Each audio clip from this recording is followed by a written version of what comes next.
Buck breaking is the alleged act of publicly punishing a male slave, typically by first flogging him and subsequently raping him and assaulting him in front of other slaves in order to humiliate him. The purpose of this video is to unpackage why so many people believe the history of buck breaking is the origins of homosexuality or same gender loving people in our community. Stating it simplistically, just like a man being intimately taken advantage of by another man in the prison industrial complex makes them a victim of assault and not gay, that's the same thing that applies to the history of buck breaking. The etymology of buck breaking comes from the concept of breaking a horse, and even in the animalistic metaphor, taking advantage of a horse would not make it switch its sexuality. Again, you would just be assaulting a horse. When it comes to recognizing the uniqueness of sexual exploitation in our community, you got to make sure you're not just projecting that on to individuals because they're gay or because they don't conform to the way that you believe their sexuality should conform, because that's when you start engaging into those white supremacy racials, and ain't nobody got time for that, really. If a straight man tries to take advantage of a stud and humiliate her in front of the rest of her stud friends, that does not change her gender. It probably adds a lot of psychological violence and trauma on her, but it does not change her gender.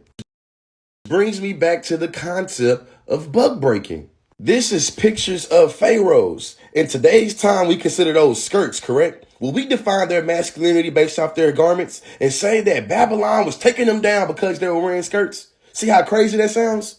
And this is what the ancient Hebrews wore, huh? This is what the man dressed in. In today's time, will we consider this a big old dress? What am I getting at? I'm getting at how so many men, especially black men, start to define yourself and your manhood and masculinity based off of Western conceptions of what it means to be a man. And you start putting a whole bunch of beef on pants. This is what they supposed to have dressed like in the, you know what I'm saying, the Bible. You feel me? This is what Moses parted the Red Sea in. A dress like this. What does that have to do with buck breaking, some may ask? The symbolism of a man putting on a dress somehow makes him unmanly. And that is a new notion or manifestation of buck breaking. Not all, but a lot of y'all that love evoking this concept of buck breaking, y'all love equating this concept to the mere presence of black people in the LGBT community, especially when they are man.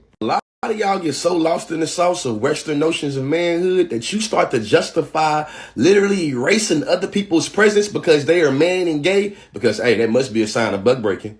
Think about it in its most simplistic forms. A lot of people would negotiate the masculinity of gay men because they are gay. How is that not emasculating? Or do you believe that gay men are automatically emasculated? Man, you only gay because somebody took advantage of you. You probably only gay because you was abused. You only got gay in the community because of buck breaking. Reductionist statements. Education is elevation, man.